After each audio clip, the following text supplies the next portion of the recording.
Видео күзәтү камерасы язмасынан күренгәнчә, ике сукбайыт 15 яшьлек кыз артыннан йөгерә. Соңыннан ачыкланганча, бу хәл 29 май көнне тимер юл вокзал янында булган. Этләр кызның аягын тешләй, аңа ашыгыч ярдәм чакырталар. Табиблар яраны эшкәрткәннән соң кызны травмпунктка алып килә. Она все кусает, она в прошлом году кусала. Пришла за ногу, хапнула и все. Вот и все. Мы ее прогнали. Яшчалыда хуҗасыз этләрне аулау белән Горкоммунхоз оешмасы шөгыльләнә. Соңгы һөҗүм факты буенча транспорт прокуратурасы тикшерә башлаган.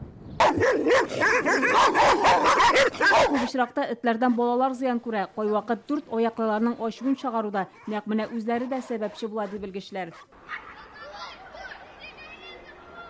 Балалар эткә таш аталар да кире йөгереп китәләр. Шулай берничә тапкыр кабатлана. Бу видеоны Түбән Камада яшәүче хатын төшереп торган. Соңыннан интернетка куя. Әлеге язманы кинологларга да күрсәттек. Если бы дети начали донимать собаку вместе ее проживания или вместе ее кормления, то собака могла бы проявить уже агрессию. Балаларызга хайваннарны рәнҗетергә ярамавын аңлатыгыз дип яза видео авторы. Хуҗасыз этләрне күргәч, үзеңне ничек тотарга кирәклеген өйрәтергә кирәк ди белгечләр.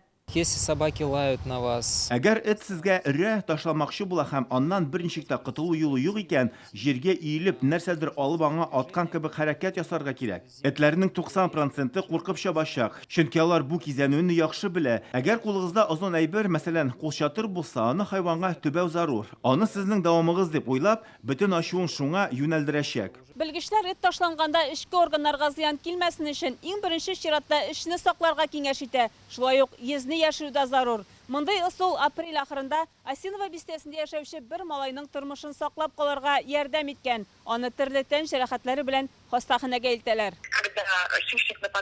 Йырткычлар һөҗүм иткәндә беренче очракта кешенең корсак өлешен йыртырга тырыша. Без улым белән бу турыда сөйләшкән идек, тапшырулар да карадык. Ул үлгән булып кыланган. Селкенмичә яткач этләр китеп барган. Улым хәзер рәтләнеп килә, яралар әкренләп төзәлә. Эчке органнарына зыян килмәгән. Май аенда гына Балалар Республика клиник хастаханәсенә эт тешләп 60 кеше мөрәҗәгать иткән. Хуҗасыз хайваннар мәсьәләсен хәл итү муниципалитетлар карамагында. Тик әлегә балаларның иминлеге турында ата-аналарның үзләренә генә кайгыртырга туры килә. Түбән Кама телевидениесе белән берлектә Шулпан Касыймова, Лина Зиннәтуллина, Алмаз Зиятдинов, Яңа гасыр каналы. Көтелмәгән кунак көттереп кенә интернет челтәрләренә дә килеп җитте. Хәзер бу фильмның барлык серияларын ТНВ.ру сайтында карап була.